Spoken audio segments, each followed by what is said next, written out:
महापुरुषों के पास जाते हैं, उनका चेहरा भले ही वो अंदर से खुश होते हैं लेकिन ऊपर से वो मायूस दिखाई देते हैं। आदरणीय नानक देव साहिब जी के पास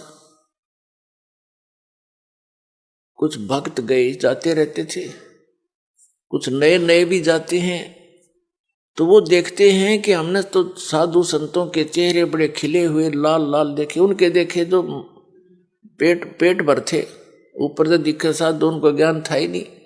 अच्छी खावा काजू किशमिश मेवार पेलन डंड 2 किलो पीवे दूध इकट्ठे, उनके तो आप लाल चेहरे होंगे, वो तो काल के पशु है।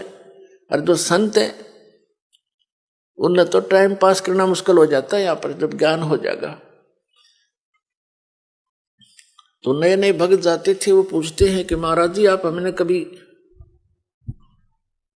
खुश नजर नहीं आए, आप ऐसे रहते हो जैसे आपका कोई चीज गुम होगी हो, मायूस रहते हैं।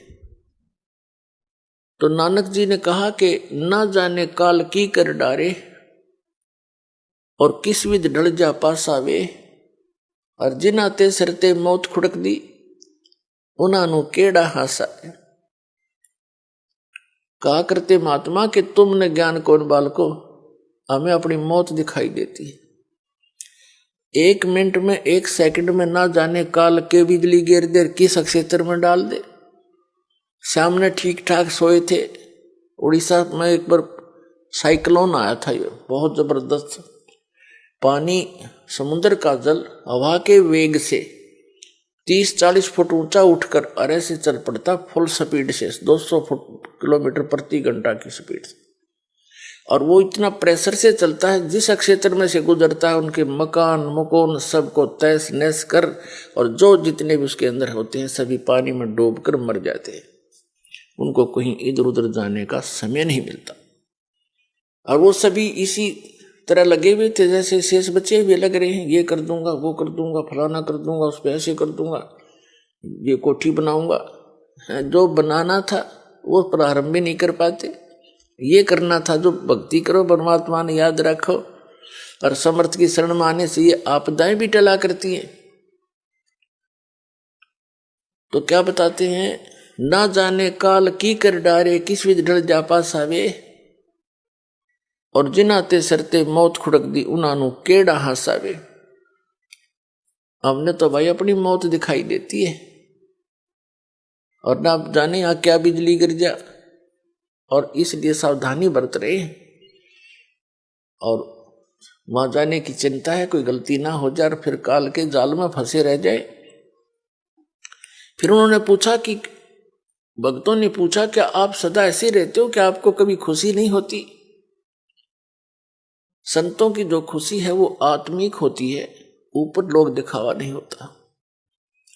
नानक साहब जी कहते हैं साध मिले साढ़े शादी होंदी और विछड़ जा दिलगिरी वे, अख दे नानक सुनो जहाना मुश्किल हाल फकीरी वे। जब मुझे मेरे भक्त मेरे साध संगत आती है, सत्संग होता है, तो मेरी खुशी का ठिकाना नहीं होता, लेकिन वो दांदरे काट कर नहीं, अंदर से खुशी होती। साध मिले साढ़े शादी होंदी और विछड़ जा दिलगिरी वे, और जब ये चले जाते हैं भक्त तब मुझे दिलगिरी होती है और चिंता सताने लग जाती है। किस चीज की? कि इनको मुश्किल से मैंने लाइन पर लाया है, विकारों से रहित किया है, उस परमात्मा सचखंड में सतपुरुष को सतलोक को मैं जाकर के देखा है, उससे प्राप्त ज्ञान के आधार से मैं इनको ज्ञान दे रहा हूं। क्योंकि आदरणीय नानक देव साहिब जी पहले हिंदू धर्म में जन्मे थे, श्री राम कृष्ण के कट्टर पुजारी थे, और ब्रजलाल पांडे के पास वो गीता पढ़ा करते थे, उनसे दीक्षा ले रखी थी। जब परमात्मा आए उनको सतलोक लेकर गए, सचखंड बेई नदी से एक साधु रूप में आए थे, जिंदा महात्मा के रूप में, परम अक्षर पुरुष सतपुरुष, और उनको साथ लेकर सतलोक गए सचखंड, फिर वापस छोड़ा था। 3 दिन तक वो अचेत कहीं गुप्त रखे थे, उनका शरीर आत्मा को लेकर गए थे। तो उन्होंने आकर जो भी उस मालिक से वार्ता हुई, जो भी उनका आदेश था, कि ऐसे ऐसे इन पुण्यात्माओं को आप भक्ति मार्ग पर लाओ, मेरा ज्ञान बताओ। और इनको केवल इतना ही अभी स्टार्ट करना, जैसे पहली कक्षा के बालक को वो ABCD ही सिखाई जाती है, ए आ ईड़ा उड़ा ये सिखाए जाते हैं, इसे आगे वो ग्रहण भी नहीं कर सकता। तो उस समय भगत समाज की ये स्थिति थी कि एकदम एक समाज से हटकर अलग से कोई क्रिया करना कोई बालकों का खेल नहीं होता। पूरा हिंदू समाज विरोधी बन गया, वो पांडे भी विरोधी हो गए, खुद पिता भी कालू राम मेहता जी भी विरोधी हो गए उन नकली गुरुओं के बहकाने सिखाने से कि ये तो ब्रह्मा विष्णु महेश को भी नहीं मानता, ये तो शंकर जी की पूजा भी नहीं मानता, ये इससे ऊपर भगवान बताता है, नास्तिक पैदा हो गया।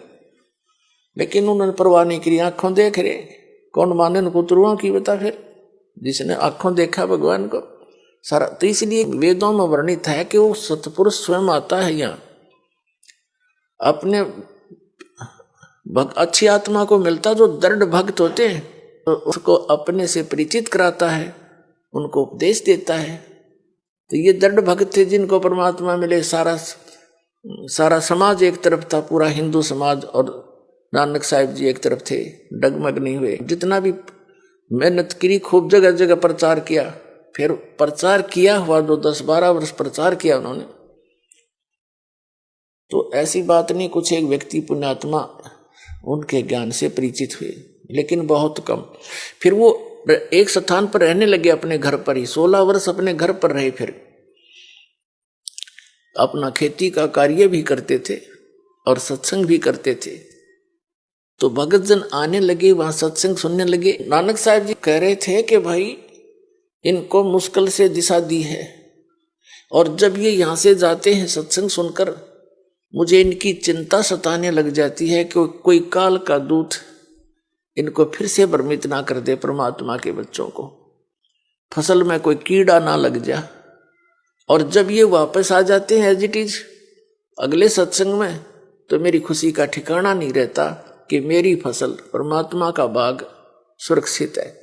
साध मिले साड़ी शादी होंदी, विछड़ जा दिलगिरी वे, अखदे नानक सुनो जिहाना, मुश्किल हाल फकीरी वे। कि यह भक्ति बड़ी मुश्किल बना दी, क्योंकि सत्य ज्ञान देने वाला एक, मिसगाइड करने वाले अनेक। तो एक उस समय एक की बात को स्वीकार करना हंसी खेल नहीं होता। वहां से जाते ही कोई कुछ कह रहा है, कोई कुछ कह रहा है, वाह भाई वाह, तुम कहां से ले आए कबीर भगवान, तुम कहां से ले आए ये ज्ञान, ये नाम। तो इसलिए रह रहकर सत्संग में आने से दृढ़ हो जाते हैं, प्रमाणों से परिचित हो जाते हैं, तो फिर वो भक्त सॉलिड हो जाते हैं, डगमग नहीं होते। तो हम इसलिए भय नहीं मानते अन्यों को मरते हुए देखकर भी,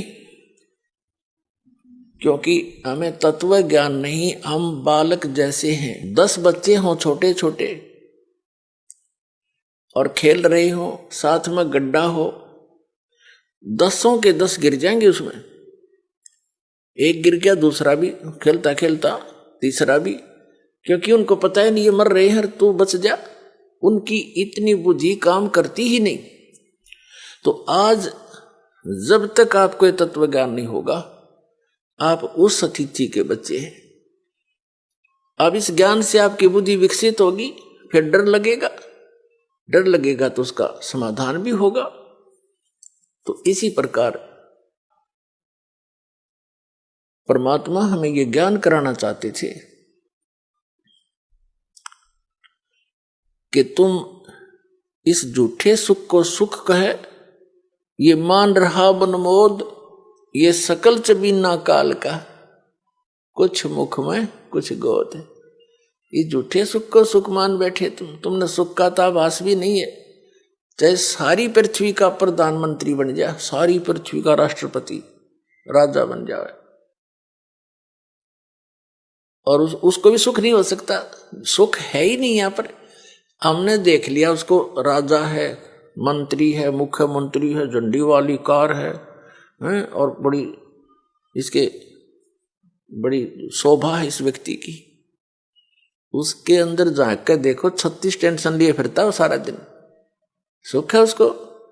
या सुख है ही नहीं। सुख होगा कैसे? नमक के बोरे में और बूरा का, खांड का, चीनी का टेस्ट कोई खोज रहा है तो खोजता रहे, उसमें है ही नहीं वो टेस्ट।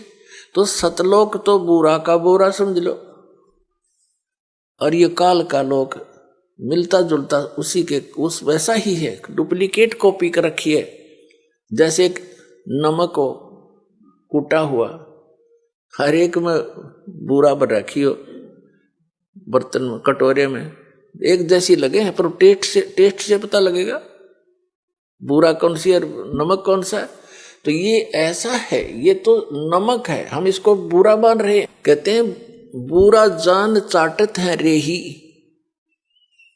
यहां के जितने भी सुख हैं स्वर्ग महास्वर्ग तक के, ये तो रेही चाटना है। रेही माने जैसे जिस जमीन के ऊपर सफेद सफेद फफूंदी सी हो जाती है उसको रेही बोलते हैं हमारी देसी लैंग्वेज में।